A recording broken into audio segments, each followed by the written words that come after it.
Welcome to the Ascended Workplace. I am Rebecca Bertram, co-founder of Ascended Consulting, where we make sure that people are prepared, not just promoted. And today we're talking with Matt Thorpe. He is going to help us explore the leadership practices that are required to intentionally develop young professionals in today's workplace. So after more than a decade growing as both an accountant and a leader at Meadows Urquhart, and he's going to correct me if I just said that wrong, Matt is now building Patchwork CPA around three main principles. So there's service, apprenticeship, and trust. So when I saw Matt online on LinkedIn, I said, oh, everything he's posting resonates so deeply with me. So his vision, it really reflects a belief that Ascended shares. And that belief is that strong organizations are built by leaders who do more than manage today's work. They intentionally develop the people who are going to carry that profession forward. And that requires pairing high standards with teaching, support, and the opportunities that people need to rise to them. So Matt, why don't you just take a moment and tell us a little bit about your career and why you are building Patchwork? Yeah, thank you, Rebecca, for the introduction. I am Matt Thorpe, formerly with Meadows Urquhart. You did get that correct. I was there for a little over 11 and a half years. I am in the profession of public accounting. So I started my career in public accounting 11 and a half years ago, worked my way up through the ranks in that space, did tax, audit, consulting, all the normal public accounting spheres and services. And then I finally worked in operations side, so was responsible for all things internal about running the firm. So that included hiring, firing, technology, HR, just internal finances and strategy, which opened my eyes to what the industry is like and saw a lot of opportunity there. So I decided that Patchwork CPA was going to be my next thing. I know that there's a lot of great firms out there, but I really wanted to take a unique twist on what public accounting is about, take it back to its roots.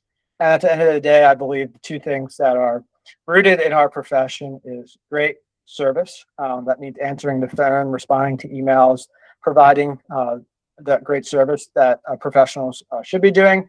But then also getting back to the apprentice mindset of which our profession was founded on. It's a generational profession that requires generations to sit side by side, passing on that industry knowledge to the next generation, because not everything can be learned in a book. So those two things together are standard types of opportunities, but unique in the sense of where we're at as a marketplace at the moment. So I'm excited to combine those two together, which hopefully establishes trust in the space. And at the end of the day, we are trusted advisors. So we want to make sure that we're playing in that space. So I'm really excited to share more about what that apprenticeship looks like and look forward to having a great discussion this afternoon. Thank you, Matt. Yeah, when I saw what you were doing, something I don't usually talk about here on the podcast, or it's a little buried in my LinkedIn and it's not really on my website either, is that I spent 3 years working in a marketing capacity for an accounting firm. So I have some of that inside view of what's happening within accounting firm. And so much of what you just said really resonated with me, and I really grew to understand some of the pain points of the profession, the challenges that they're experiencing as it comes with new talent and pipeline retention, but then also the way that the whole field is having to shift around the introduction of AI, which we're going to talk a little bit about today. But that's why everything that I saw you putting out there resonated really deep with me, because I said, man, that sounds like it's really going to work, and it aligns with so much of what it is, the message that I'm out here trying to promote to not just accounting firms, to businesses at large. But there's so many principles from what you have shared with me in previous conversation that I know are going to apply to all types of industries. But we're going to look through the lens today of specifically accounting, but there are principles that are absolutely transferable. And we'll even highlight some quick takeaways at the end that are like, hey, if you're going to do just one thing today, do this type of takeaways.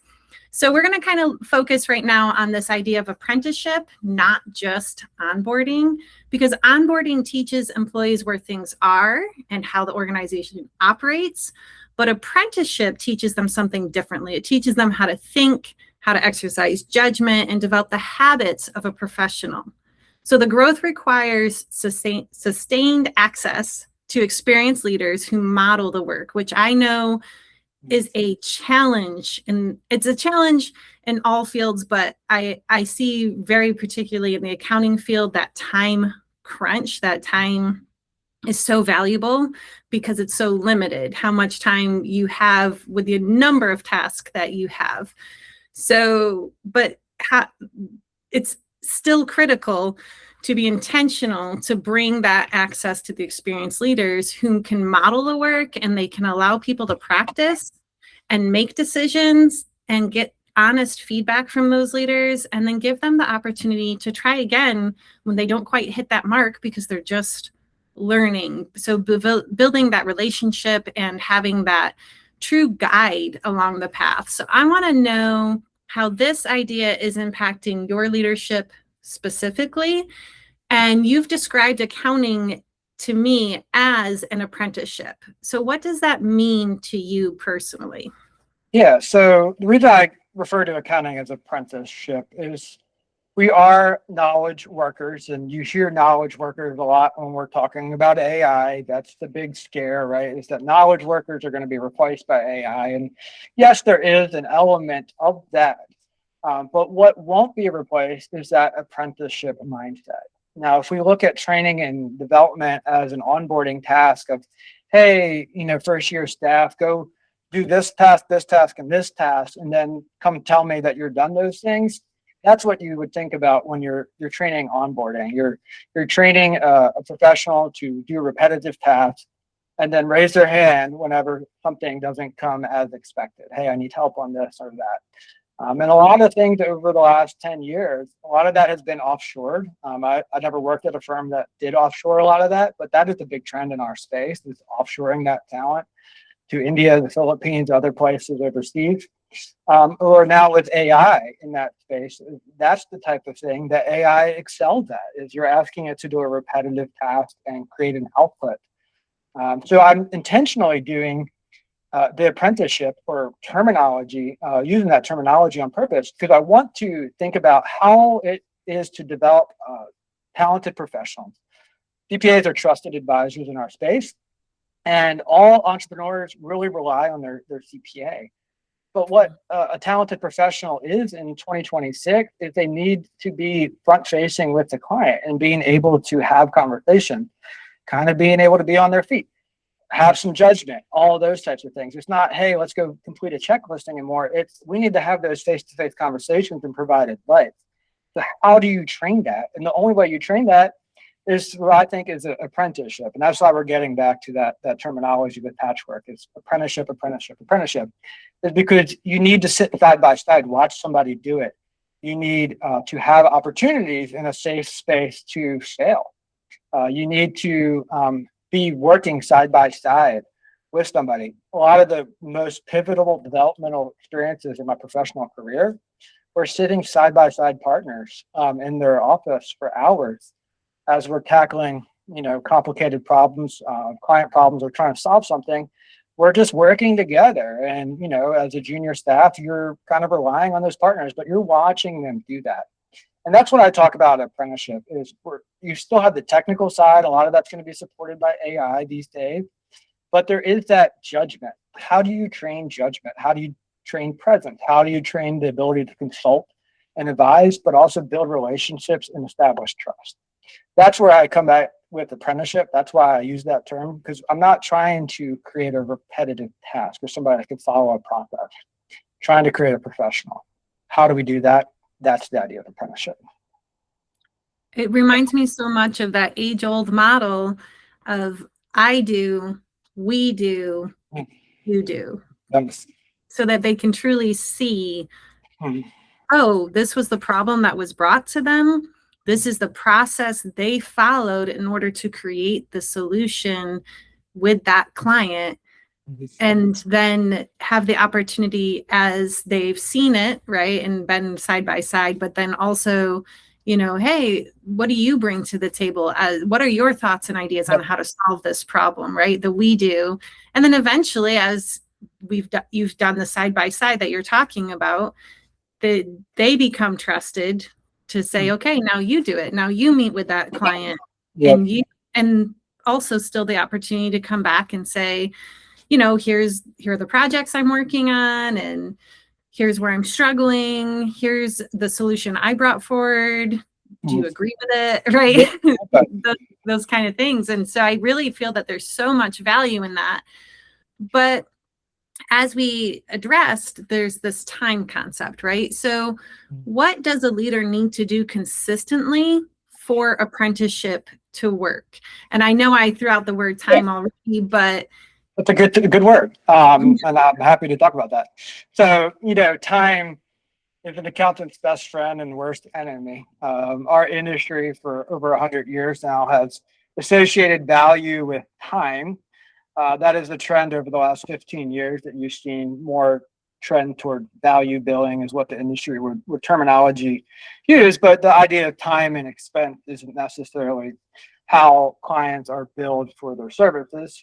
Definitely a great thing when we're talking about AI, because that's reducing time. So we are in this pivotal part of our society with this new technology of AI. And I don't want to get too far into AI because I know we have a little bit of that later on. But what AI has done is it allowed us to automate some of the mundane, not necessarily stuff that maybe the CPA was doing, but the software is automating a lot of that now too, that used to take a professional time to do. So when I think about time, accountants have always been crunched for time. Time is value. So when they think, oh, I need to sit with Susie for an hour to teach her something, that's lost revenue.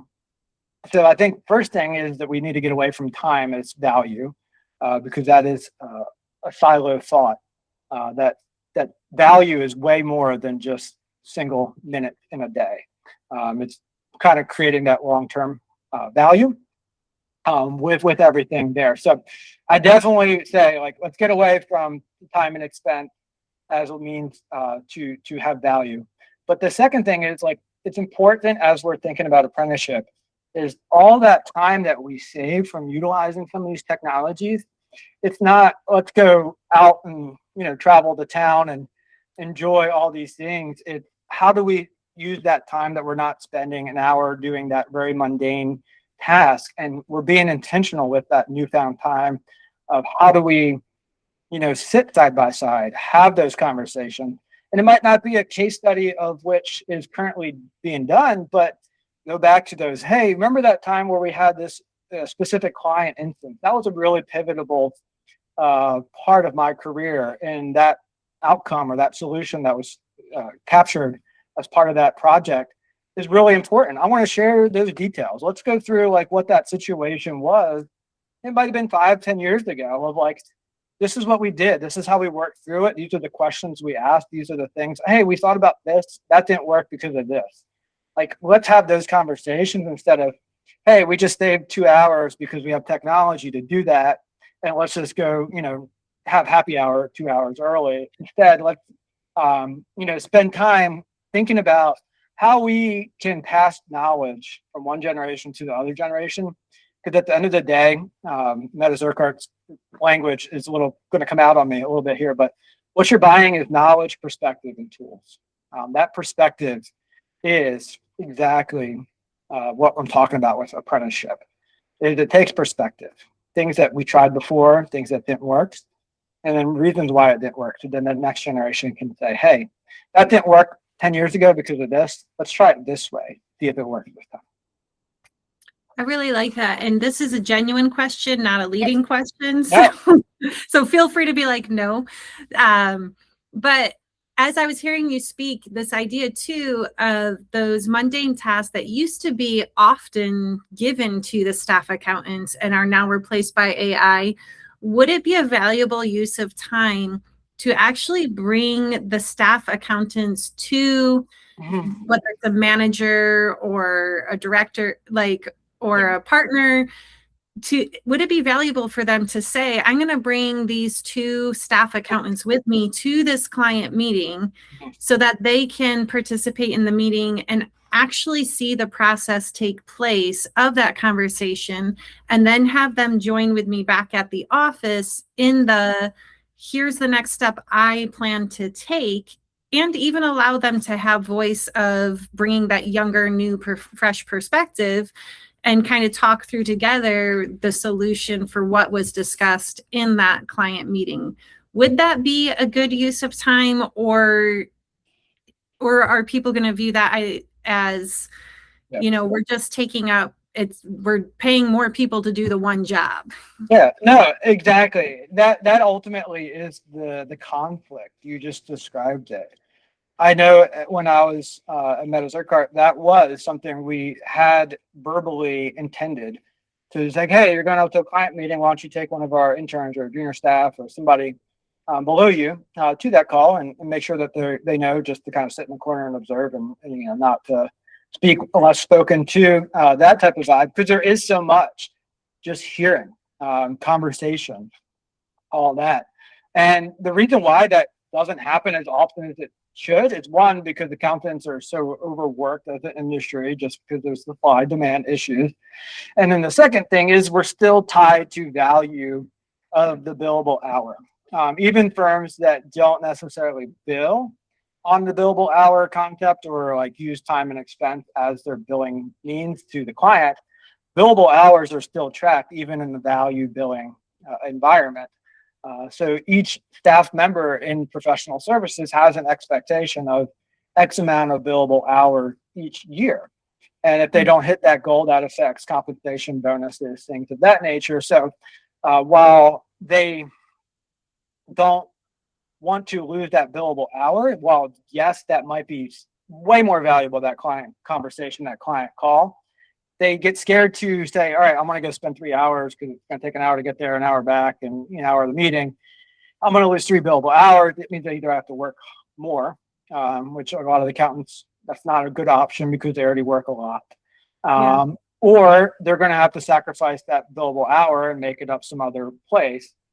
And then if they do put that as a billable hour, then whoever that engagement is with, that partner, is going to have to either charge the client for that hour or recoup that time, that cost, in some means, or write it off, which affects the bigger firm picture. And it's just a domino effect. So that's the issue, when the whole point of why Patchwork exists is because you need, in order to get true apprenticeship, the whole outset of the firm needs to be apprenticeship, because then you can't make those time and expense decisions, because I can't track billable hours, because that's what's going to happen every time you do that. Is you have an opportunity to take somebody, or they can stay and do valuable activities. And the accountants are very literal people by nature, and they're like, if Susie's at her desk for the next hour, she's going to generate $120 for the firm, and I'd rather generate that $120 versus Susie come sit in the corner and watch me talk to a client. And that's unfortunate for that staff person, because there is so much learning. And also there's that fresh perspective. You mentioned that, Rebecca, when you were leading into that question. That fresh perspective is so important, especially as we're talking about technology. A lot of partners these days aren't necessarily the most in tune with AI and what technology can do. But that's an area where a lot of these new grads or people young in their careers, they have the leg up. I've always talked about that as an industry. There's the opportunity of like technology. That's the place you start when you're right into the profession. It's like, be so valuable with technology, because that's where a lot of the people senior in their career, they kind of lose interest in keeping up on that. They're good on the technical stuff, like the nuts and bolts of what we do. But when we're talking about new technology or new ways to do things, like that's the area that kind of flies. So that's a way for you to bring value right away. So I hear you talking about it. Structurally at Patchwork, your billing will be value billing rather than hourly billing. Is that accurate? Yeah, so I'm actually going to go with subscription And model. do you think that, say I'm a mid-size accounting firm leader, do you feel that transition has to come out, has to be whole scale apprenticeship more accessible within the firm? Yeah, so I do think the first thing is Patchwork is going to be we're going to do a model that is going to be subscription based.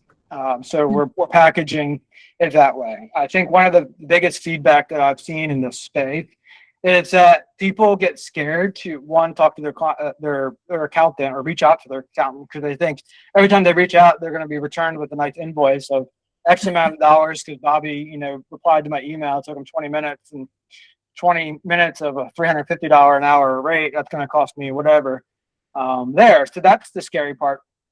So that's why I'm going with the subscription model. The base subscriptions are going to include the tax compliant and 2 meetings or 3 meetings, depending on different situations there. But I want clients to reach out and ask those questions because that's where the true value and advisory options are. It's like you don't want your customers or your clients to be hesitant in any shape, form, or fashion to reach out to you. They should be able to reach out. They should want to reach out to be like, hey, I know I'm going to go buy this piece of equipment. I'm going to reach out to Matt or somebody at Patchwork to make sure, hey, are we thinking through this correctly? Just that quick opportunity is like, I don't want anybody to think, oh, that's going to result in a charge or some sort of thing. So that's one of our core functions there. But yes, there has been a general trend to get to this value billing. And I've talked to many, many firm leaders, and I think every firm leader has a different understanding of what value billing truly is. Some people just use value billing as a guesstimation of what hours and time and expense would have been, right? It's like, hey, instead of charging me 5 hours of work at $150 an hour, which comes out to whatever that is, I'll just say, I'm going to give you a flat fee or value bill at $800. And it's like, all right, well, that kind of comes back to the same idea. So the true idea is value billing has been good and it's been adopted as an industry standard as it relates to wording. But I would say there's a very, very wide spectrum as it relates to what that actually looks like in practice. Right. And where you see a lot of value billing is in consulting type of engagement. Because that's, a little more gray area. So you see different lines of business maybe lead themselves to be more different billing modules or different ways to bill. But I personally want Patchwork to be subscription so that people know that this is what they're paying. Certainly, if there's a substantial change of scope or some sort of, deep analysis that needs to occur, we can have those conversations. But I don't want anybody ever to think, hey, if I reach out to Matt, he's going to bill me $120 next time I see him. And then they feel, oh, I don't want to reach out to him again if I have to get a bill every time I talk to him. Yeah, I like that view. It's funny because, the main thrust of our conversation is around apprenticeship, but a lot of, like anything you do in the workplace, the systems have to support it, right? So it's interesting for me to hear what does it take in order to make apprenticeship actually accessible and functioning within accounting as the workspace. And I'm sure other industries have other challenges as well. Yeah. But the idea of prioritizing this and being intentional, I think it's going to have the long-term payout, which is something I talk about all the time with accountability, because that's one of my main themes, right? Accountability is love, and having high expectations, high support. And I think apprenticeship is that very much to the highest level of high expectations, high support, and accountability. And I always say it takes more time and more energy in the beginning, but then the long-term payoff is so valuable there. You can't even put a price on the value that you get when you set things up right at the beginning. So it's a lot more effort, it's a lot more energy, and it's rocky and it's bumpy, but then the payoff is so huge. As you're saying that real quick, like that's everything in life. Like everything in life, we know that like this whole idea of like doing the hard things up front makes you so much better. Like we could look at it in life, career, marriage, raising Mhm. kids, like any part of that's meaningful endeavor in life. You put the time up front and you have that payoff. And we all know that. We've seen it play out either in our own lives, our friend lives, our family's lives, but we still make excuses of why we don't put that time up front and then wonder why we, aren't meeting our expectations, our goal. And that honestly is my heart with Patchwork is I'm trying to be intentional up front. I've spent a lot of time crafting the message, really spending time with the brand to be able to do exactly that, Rebecca. It's like it takes intentionality of what you're creating to be successful. I couldn't just go purchase a firm and then create it to make Patchwork. Like Patchwork had to be built from the ground up because it is different.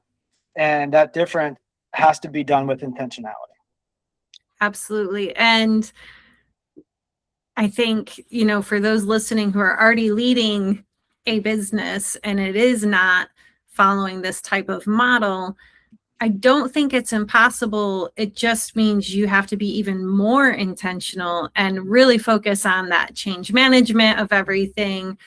But yes, the intentionality when you're having to steer the huge ship that's already going in a certain direction, I think what are the small shifts you can keep making consistently that are challenging to eventually get to the place where your ship is going in a different direction that is right. So it's so much, I do think there is a little bit more of a challenge for those who are trying to do this mid-course, right? Yeah. Or very far down the course. Yeah. Like, I don't want to gloss over that and just be like, oh, see how easy it is that you can Yeah, just do. it's hard. And honestly, I thought a long time before I, created what I'm doing now is like, do I go buy a practice of an aging practitioner that's looking to retire, or continue on with Meta-Zurchard or another firm? And it's like, all those are great options. I will, say this: accountants aren't known for being open to change and being quick to change. There's change management, and then there's change management in the accounting space, and that's a really hard thing. You're dealing with a wide variety of people in their careers, a lot of different skills, a lot of different practices, and it's really hard to make some of those wholesale changes, especially in an environment where you don't ultimately have complete authority to do that and execute a vision in a way that you see fit. And that's ultimately my heart with Patchwork is, I feel like I have a really strong vision for what I'm looking to create and planning on creating. And I certainly want people to come along with that journey. But, some of the best visions have to be done alone so people see it. If your vision is so low that everybody wants to hear it, it's like, oh, that's so smart. Then the vision might not be big enough, right? So that's the challenge of being in that space.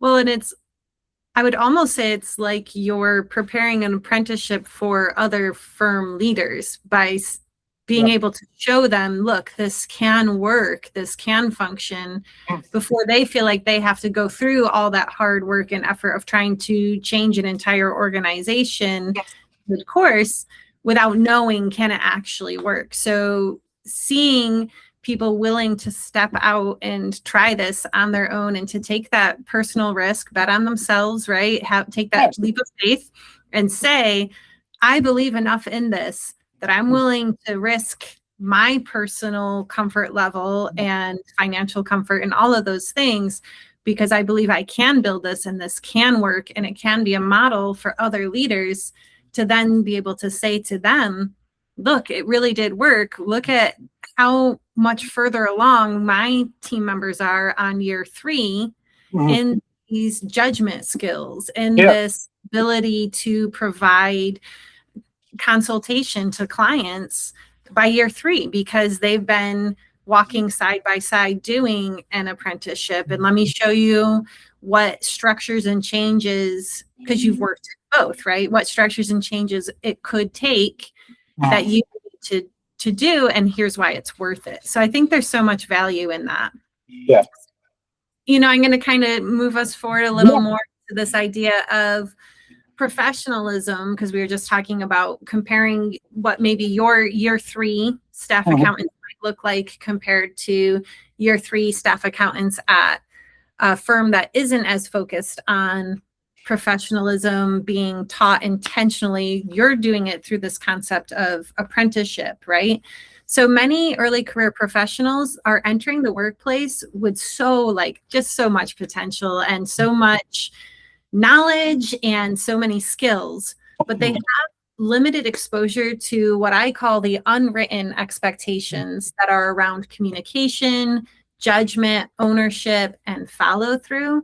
And the reason I call them unwritten is they're assumed because it used to be that you were going through K-12 education and bachelor degree, master's degree, etc. These skills were being emphasized as part of that educational process. And I think a lot of leaders, which is a lot of the message that I bring, is that a lot of leaders, when I tell them what's happening in schools now, they are often shocked. Even if their kids are in school, they don't know how it looks day to day in that building, and their children don't know that that is different than it used to be. So they don't know to communicate that either. And so people just aren't aware that these things are no longer being taught. They're no longer part of the educational process. So when leaders treat that inexperience, when they see that inexperience and they feel the outcomes of someone not communicating, that they're going to miss a deadline or not raising their hand to ask for help when it's necessary, not following through, not owning projects, they see it as a character flaw. What is wrong with these early career team members, right? When they view it that way, they're really missing the opportunity to develop these really capable professionals. So coaching and apprenticeship make those expectations visible through more of a clear instruction. We talked about that modeling that they're going to have, and then that practice and the feedback, because people cannot be held accountable for standards that they were never taught, right? So with all of that in mind, what would you say are the differences that you notice in young professionals entering the workplace today? And kind of partner that with a second question, and you can kind of merge them, separate them, however you want to do it. But which professional skills tend to require the most coaching in your experience? Okay. So go back to the first part again. First question. Question was, what differences do you notice in young professionals entering the workplace today? And then the second one is it's same question, different lens. Which professional skills tend to require the most coaching? Okay. So what difference are you seeing is from those who are now entering the workforce versus 10 years ago? And then which professional skills do you feel like now need the most coaching? Yeah, no, it's a great question. A few things stand out. I always come back to the trauma, almost in a lot of respects, of a lot of these people that are coming out of school now, and that's COVID. That really affected. I can only speak to how it affected me and what it did to our firm and our industry. Like, the idea of Teams meetings and all these Zoom meetings and clients, like, we don't really go to clients as much as we used to before COVID. And like, these are the students that had a year plus in a COVID environment. So they have a lot of skills, but they also aren't used to working in an environment of where there is structure and oversight. So where you come to is like, we're all distracted each and every day. I'm not going to sit here and tell you when I was a staff accountant, I never looked at my phone or did any of those types of things. But it's just the basicness of like distractions that we allow in our lives each day. So, it's not uncommon for professionals in our space to be, watching videos while they're working. Like, they have their Netflix and chilling while they're doing their work. Like, they're binge watching Friends or something like that. And it's just like, I like the noise in the background. That's crazy to me. Like, I would be so distracted, or I'm like, or what would be the point of that? But when I was in that same spot, I was listening to sports talk radio in my ear when I was doing my work, and I did just fine. So there's always those different situations where you have to be adaptable. Is the idea of them watching a show while they work detrimental to what they do? Probably not. If it's one of those situations where you just want to be like, oh, when I was your age, that was unacceptable. It's like, all right, well, things have changed. But where you do see missing things is communication. And it's not necessarily talking. A lot of them typically are okay. Interview skills, just being able to carry a conversation, those are fine. Definitely in a sphere of an accounting spectrum. But where it really falls short is the idea of deliverables or expectation. Is that you do see a lot of times where it's like, hey, this project is due by the end of the week, and the end of the week comes and goes, and there's no delivery of that project and or communication of that project not being delivered.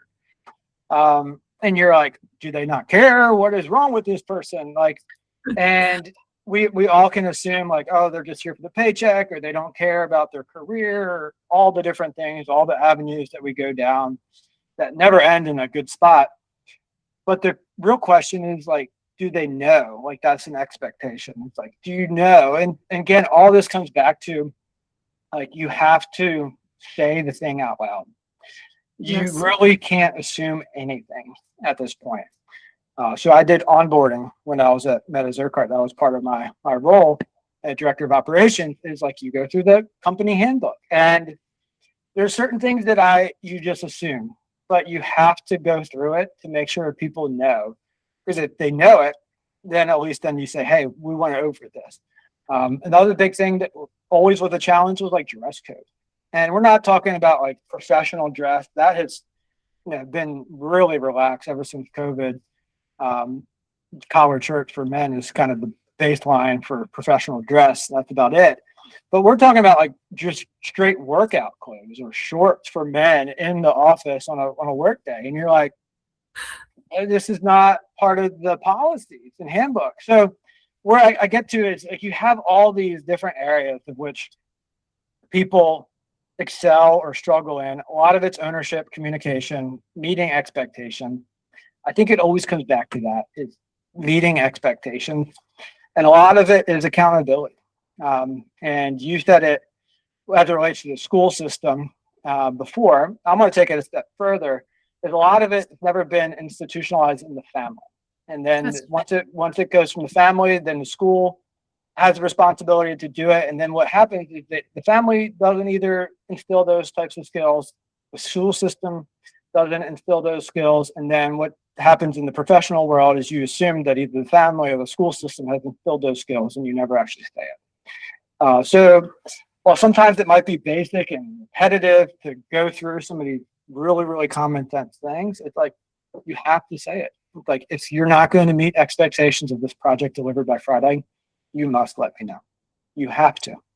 You can communicate, and it's not like a Teams message, it's an email. Okay, like that's the other thing, is like what the forms of communication are. Is some things are email, some things are messages, okay. Other things are the phone call, and there's a variety of types of communication. Explaining those things. Also explaining generational differences in the workplace. Like if you're working with somebody that's been in this profession for 35 years, they're not going to look at their Teams messages. I promise you, they're not. So you better either get out of your seat and go talk to them, call them or email them. Those are the three ways that they respond. You're not going to get any sympathy because they didn't see their Teams message. They don't use Teams. They don't know what that is. Yeah, that's very good. And, you were talking about the communication. I literally just posted a video about this from a previous episode about communication on deadlines, because a lot of people think, well, we told them this is the deadline, so they're obviously going to know that this is the deadline and that they have to meet it because we told them this is the deadline. But what people don't understand is that schools say, okay, the assignment is due on this date, and the student never communicates that they're not going to meet the date. They never ask for an extension, any of that. And then the teacher still has to accept the assignment that maybe was given in the first week of the quarter. They can turn it in at the last day of the quarter where it's no longer relevant. and get full credit. The teacher has to give them full credit because of the policy of their particular school or building. So that student, whatever reason they don't get it done until that date, they've never communicated about it, and they're getting the same reward, right? Yeah. Even though it's no longer relevant learning, particularly in that moment. So it's very interesting how, so it's not they just don't care. Sometimes kids, I say kids because I think, but early career team members, this is how they've been conditioned, is a deadline is just flexible. It's more of a suggestion than the term deadline doesn't mean anything. It's irrelevant to them. They've never experienced it. And they've never had consequences. Retraining them. Yeah, so retraining them of helping them understand why the deadline is the deadline and the impacts of what happens if we don't meet these deadlines. What does it mean for the client? What does it mean for the firm? What does it mean for the overall project that they're a piece of, right? Helping them to understand that so that they understand when you say this is the deadline, this is the deadline, right? And really giving it to them, and the importance of the communication. So explicitly teaching what used to be normative is extremely important. And it's not, sometimes the reason they're waiting, the reason they're late is they're like, oh, I'm a little hung up on this one part and I want to get it right. So it's not because they don't care about the work or they have a bad attitude. It's just they don't understand that the deadline is the deadline and they want to produce really quality work. And they're not prioritizing the task based on the deadline. So something else might come up that's easier and they just need to, and they're like, oh, I'll knock that out. And then I'll come back to this other thing because it'll always be there waiting. I'll get to it when I get to it, right? So it's not a personality flaw or a lack of concern. There is a lack of concern. The lack of concern is the deadline because deadlines never mattered before, right? What you have is ambiguity, right?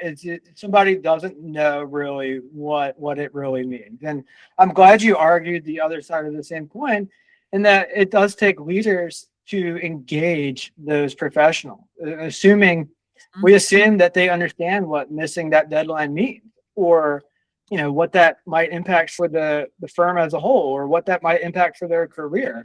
And that's important too. And that's what apprenticeship's about as well, is that we are in this together. While certainly there's different levels of an organization and people have different responsibilities and ownership of the end result of the company, like everybody needs to be playing their part, and you really need to engage and explicitly spell out why you as a second-year staff accountant play a pivotal role in our organization.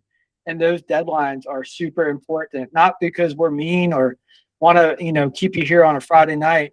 It's because that makes a difference in what we do, and what we do is meaningful. And in order to execute our vision as an organization, like, we need people that are bought in to what it is. And a lot of people, I had a big post that was the biggest post I had, I think, on LinkedIn, was when public accounting firms don't do a good job of engaging their people. They wonder why they don't perform engaged. And that's the whole chicken or the egg. And one of my goals with Patchwork, I'm not going to be perfect, and I'm sure I'm going to have turnover throughout, but that is one of the goals, is to always create engaged employees. And if they're here for 3 months or 30 years, that's great. But I want them engaged, because I've realized that if you have an engaged workforce, it doesn't really matter the talent as much. You can have the most talented workforce. If they're not engaged in what you're creating, you're not going to go far. Yeah, and I love that you talked about the way you get that engagement is helping them to understand that why they matter in it, because they do want meaning and purpose. So you're not just saying this is a deadline. This is a critical piece that we need from you. Like, you are the critical piece, and what you're doing does really matter. And if we don't have this from you, a lot of things are going to fall apart on us, and it's going to create a lot of, extra work for others. And so just providing them that meaning behind what they're doing, of how they are essential to the process, really can create a very high level engagement. So I like how you drew that out. So I think right along these same lines, we're talking about that accountability and the support. So for you, how do you define the right balance between support and accountability? Yeah, I mean, there's never a perfect answer to this. This is the art of it, and so much of it is one-to-one solution. I think the biggest part of understanding this is who you're working with and that individual person. And the only way you know this is by getting to know who they are and be interested in their life and what their personality is. And a lot of it comes back from their history. If you're a student of psychology, most of everything that we are comes from our childhood. You have to ask questions about who this person is. So there's different types of people. And that's one of the things I've enjoyed in my career is really understanding who you can kind of push a button with on the accountability side, and then who you really need to be really, really coachy with, right? Is you have to really understand those differences. But also as a leader, you have to be a little unpredictable so that they don't get too comfortable in the sense of like, oh, I know if I make the mistake, Matt knows that, I'm a little softer and I can't, take, some feedback as well, then, he's just going to be nice or whatever it is. It's like, you have to have that unpredictability, but, be very, very clear on expectations. That is number one. And then be there to support. Like I look at myself as a leader. One of my favorite qualities as a leader to have is coach, right? And that's one of my favorite things. And I think when you're thinking about expectations and accountability, it all comes back to how you coach. In order to coach effectively, you need to take the time to know the person. You can't there's no shortcut to that. You really don't want my personality in the coaching. How I coach Rebecca will be totally different than how I coach Susie down the street. It's because who I interact with. So that's the biggest thing. And I know that's maybe not an answer, nothing too profound there, but really taking the time to set expectations and then understanding who you're working with and how they respond. And some of that can be trial and error. And sometimes you cross that line of like, oh crap, I have to backtrack a little bit there. I took it too far with that person there, or they weren't ready to hear it in that format. I need to, soften it or make it a little more direct next time. But really allow them to digest it. And then understanding different personalities of how they receive feedback is some people have responses right away. Some people need to digest and come back a week later to say, hey, have you thought about our conversation from last week? So for me, it's really individual. I like to think of everything as individual. And I know that's probably going to be the biggest hindrance as like scale patchwork is that everything's not going to be able to be individualized. But that's really how I look at leadership and coaching.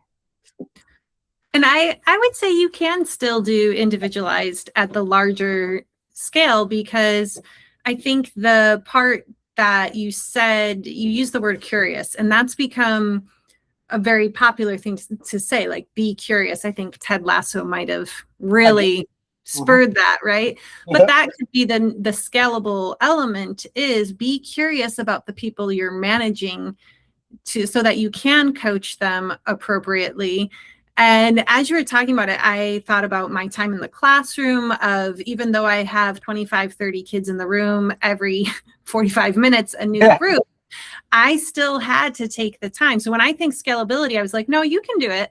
I knew which kids, because I learned about them, especially at the beginning of the year. I spent a lot of time investing in finding ways to get to know them as part of my curriculum, right? And building it in. Part of it was having them communicate about themselves. And I would also, in the very first week, have them each tell me what's something I need to know about you when it comes to you as a student. How do you learn best? And how, like, what do you need from me? I would ask that question. Some kids are like, I have no idea. And others were like, oh, let me tell you. So like, it's not hard for a manager to say, hey, how do you receive coaching best? What is it that resonates with you? And then, of course, over time, asking more and more questions and being curious about your team members And if we're really doing apprenticeship type modeling, then it will come through how they learn and how they grow and how they develop and how they receive feedback, etc. And then taking it even to a more personal level, if you're a parent, I always had the same expectations for all three of my kids, but how I supported them to meet those expectations was different because of their personalities, because of how they responded to feedback. My middle child, if you just said, I didn't like what you didn't listen very well and follow through, it was like tears, right? Yeah. Where, and like one child, we removed television. Another kid, it was like, well, you can't have snacks until X time of the day, because for them, they just love to have snacks available at all moments. Yeah. Like, it's just like, it was like the way that you trained them was different for each one, based on what they valued, what mattered to them, their personality, etc. So I love that is what you brought up when you talk about that accountability aspect. And I do believe it is scalable if you approach your team members with, like you said, curiosity. So you made it scalable as you talked about it. You were right. I'm glad you mentioned the idea of, how you learn. That's actually one of my favorite interview questions. I've always kind of led that. One is one of the things that you've been curious about? What have you taught yourself? I think that's a very curious avenue. And then how do you learn? Because I think one of the biggest things of your life is understanding how you learn and obtain information. How I do it might be completely different than you, and that's totally fine. So that's why I always dislike when people say, how did you study for the CPA exam? It's like, it doesn't really matter how I studied for the CPA exam. How do you know how you need to study for the CPA exam? That's part of the learning experience. It's great. So I'm kind of bumping ahead. We talked about that we were going to get to AI, so I want to get us there. So I'm just going to ask you about AI with the idea of mentorship and that role, because we're talking about this routine work is disappearing. AI is taking some of that experience that our new team members would have gained. So how are they going to gain that experience now with AI is in the mix? And does that make mentorship more important or less important? How does AI and mentorship, how do those two things interact? Or apprenticeship, mentorship? Yeah, no, that's great. Apprenticeship there. And a lot of it comes back to perspective. I think we talked about this when we talked a couple of weeks ago, was, I came into the profession in 2015, and there was a lot of gentlemen. There was a specific gentleman that was at the tail end of his career, and he had experience, before we did things on the computer in our profession, and now he's seen the computer, and then we were paperless. So he saw kind of that perspective of three pivotal transitions in the profession. And then we're doing the same thing. So when I first started in the profession, we were paper laden. We weren't necessarily paperless at that point. So I have prepared a paper tax return. I'm not saying like writing on the thing, but using software to prepare this tax return on the computer, but actually doing paper work papers. And then we went to a paperless environment. And now we're in an AI environment. So what I'm very thankful for is that I've had the experience to learn in different mediums. And the reason why that's important is that you gain perspective. Perspective is that idea. So things that might not appear to be important when you're doing things on a computer screen or digitally were really important 15 years ago, because if you did it wrong, you had to go print 30 pages again because that was really important. So like different things become more important over time. And while the work is going to change, the ultimate goal and value proposition our clients are going to face is that they want support and they want service. So yes, the mediums are going to change. I believe it's important to teach perspective. So just because we have advanced tools now doesn't mean that's all that these new apprentices should be using. I'm not saying let's get out, our 10 keys and paper tax returns and write a handwritten tax return, but we do need to make sure that we understand the history of our profession, where our profession's been. So we saved 4 hours this week by using AI. How can we teach you perspective in those 4 hours that we just created? How about we teach you how things were done before? So you have that idea. And the reason why the technology has advanced is that there's certain things that have become so much easier, but you don't appreciate what you have until you've tried it other ways. And there's other ways to make you focus on very specific things. And, in order to really get a holistic perspective, it's really important to understand. So where I see Patchwork going is, yes, I do want to use, cutting edge technology. Don't want to be antiquated. I want to use some of that time that we save from technology to teach and retrain some of the older historical means of how we've created that perspective, because that perspective creates value and value creates good service. And so that's kind of the framework there of it. But AI is going to change our profession. And where I'm at is I'm in a really critical part of my career. I'm still up to speed on technology changes, but I've learned a lot of what we do the old way. So I have that ability to say, AI isn't doing it as well as we used to do it, and know where to supplement that. So that's where the challenge is going to be, is you need to have that perspective so that you can see this AI output, the AI slop that you always hear about. Is so important that you have, that is not good service. That is not a good product. And you need to have that perspective in order to come up with that judgment. That's true, because I've said that before, that our generation using AI, we're very comfortable with it because we're able to see when it hasn't produced what it needs to produce and can continue the conversation with the AI and say, hey, actually, this one piece here, that was pretty good, but you completely missed the mark over here. Here's how you need to shift, put this in mind, think this way, etc.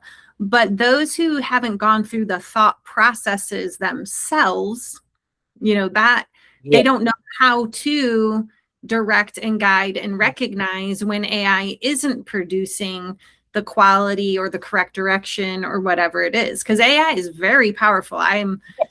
It's a fascinating world for sure. But I do, like you said, you have to train them in the skills, not just allow them to say AI is always right, but to train them in the skills to recognize when AI, maybe they didn't put in the right prompt to get the right output. They wouldn't know that they didn't get the right output if they haven't developed the skill first themselves. And I'm glad you said skills, because that's, Claude's been a big AI player at this point in time as we're recording.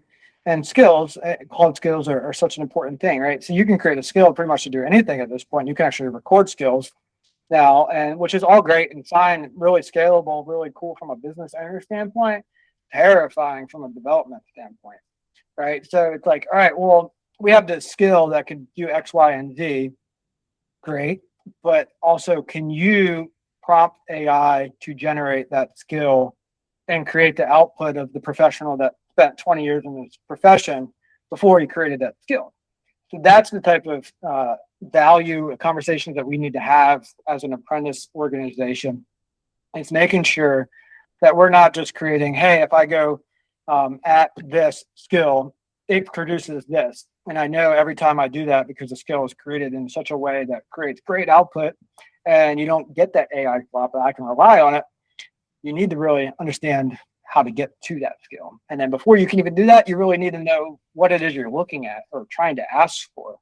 And again, the person that has spanned that profession, that still has a long enough kind of future looking part of their career, I need to stay up on AI. I don't have an option. I'm too young in my career to opt out of AI. I wish I could many times of the day, but I know that it's part of the future, and I know I'm in a spot in my career that this is the time and place to use both sides of my skills and also the leadership skills that I've had to lead the next generation of patchwork, but also hopefully make an impact in our profession. It's incredibly important as we move forward. I completely agree with that. So when we're talking about this, looking toward the future, I have to ask, 5 years from now, what do you hope people will say they learned while working at Patchwork? What is it that after 5 years, they're going to say, you know what, I really learned X? What is that thing that you want them to be able to say? Yeah. So I think there's a couple things that I'll say. One is I hope they learned how to be themselves. That is one of the core tenets of Patchwork. Patchwork is essentially me. It's a personification of who I am and the journey I've been on in my life.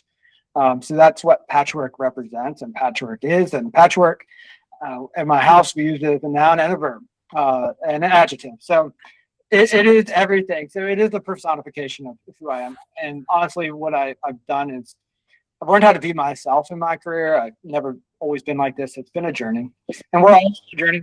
And Patchwork might play a part of that individual's journey, and I hope they enjoy that part with us, and they're able to take a little bit from Patchwork and learn how to be themselves. So that's most important as a human. That's what I want. But as a professional, I hope they learn how to be curious and ask questions. I do honestly think that the more we get into AI, the more knowledge work is going to be kind of standardized, right? We're all going to have the same tools behind the scene. You might not know that, but every accountant is going to be using the same tool. Who knows who's going to win that race? I don't care, but we're all going to have the same tools. So what it's really going to come down to is how to be yourself, but also how to build relationships and how to communicate and make meaning with others. I'm in this way from various reasons. One is because Meta Zurkart invested in me. And two, they provided a lot of support along the way. I've been working with tech consultants since I was for 8 years. I've worked with a John Paul consulting up in Maryland, actually. But he's helped me a lot of soft skills and all that. So having somebody that's invested in leadership development. So I want somebody that makes sure that they're able to be themselves, but also learn how to be curious and also lead as a better leader and a better professional. I know it's very big, but I'm looking for big concepts because I do think as technology continues to advance, I can't sit here and say I want them to know X skill because the skills are always going to change. The character qualities go with you. And that's what I'm looking to build with Patchwork. That really resonates with me because when I was in my classroom, of course, there were so many skills that it was my goal. I had a whole curriculum. I needed them to be able to meet certain standards and develop these ability and skills. But I actually made it my goal at the beginning of the year that when I thought about what I want them to really, truly remember for the rest of their lives, have left my classroom. And for me, that was that every single one of them had value just by existing. Yep. And that became my primary goal that I intertwined into every single lesson that I taught. And I can't say that I consistently did that over all 18 years and that I did a spectacular job at it, but I can tell you that every time I remembered, if I'd start to lose focus and I came back to that, the instruction in my room improved drastically. And so I like that when I asked you what it is that you want them to take away from their experience, that it was that bigger picture understanding of who they are, because that is the thing that will have the greatest impact and make them the best team member, the best leader eventually over the years, is a deep understanding of who they are and what they bring to the table and why what they do matters to the people they're trying to work with. So I really, that resonated with me pretty deeply, actually. Well, I'm glad. Yeah, it's appropriate perspective of who we are. all serve a higher power, and we are all beautifully and wonderfully created. And understanding that is part of Patchwork, and that is part of the mission of Patchwork, is to spread that news and have that experience, and hopefully learn a lot about public accounting in the process, but really understand who you are and why you are loved as who you are. I really like that. So I want to end us with a little bit of rapid fire questioning. Oh, okay. I think I'm going to give you only 3. We'll see how it goes. So rapid fire means your answer needs to be like, I know, rapid fire. I'm not going to we're gonna try to go quickly. So I may do more than 2 or 3, but we'll just kind of see how long each one takes. All right. But let's start with, what is one thing every manager could do tomorrow to better develop a young professional? Take them to lunch. That was such a good answer. What leadership lesson has had the greatest impact on your own career? That you don't know everything. So good. All right. What should leaders stop doing? Stop doing. I'm going to continue on the same trend. Stop pretending like they know more than they do. We're just servants that are called to lead. Love it. What should they start doing? Asking questions, being curious. Those most important thing is being curious. If listeners remember only one principle from this whole conversation today, what do you hope it is? Take time to know the person that you're talking with, whether that's just a casual conversation for lunch or the coworker that you've been sitting next to for 5 years. Take time to know the person, because once you know the person, everything else comes in the appropriate perspective. Matt, if someone was listening today and they either want to become a client, or they want to work with you, or they just want to, bat some ideas around with you, where can they connect with you? How can they find you? Yeah. So the biggest thing for this year has been LinkedIn for me. I'm on LinkedIn, Matt Thorpe. On LinkedIn, I try to post a few times a week on things that are on my mind or kind of thoughts I have as it relates to that. Patchwork is Patchwork CPA, patchworkcpa.com, patchworkcpa.com. That is launching in August. So by the time this is released, it should be up and running. Website will be going live. There will be ways to communicate how to engage with me from a client perspective. If you're an accountant in this space that's interested in what I've talked about, there's an opportunity to get in contact with me there. I really appreciate just people following along. I hope Patchwork is a place, as a process, as a means to make change, one, in my profession, but two, in our country and our world. Small change, but just getting back to the basics, really taking time to create relationships, because the relationships are how you create context. Context is how you create care. So that's the biggest thing for me there. But please follow on LinkedIn, patchworkcpa.com. And I look forward to any conversations that stem from our conversation today, Rebecca.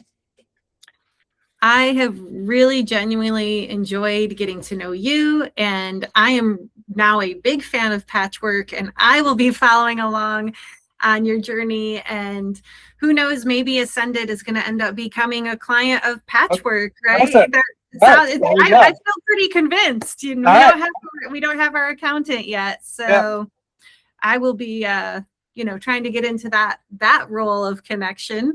Yep. But I really do appreciate you sharing your perspective, and you've given us such an honest look at what it takes to develop people well.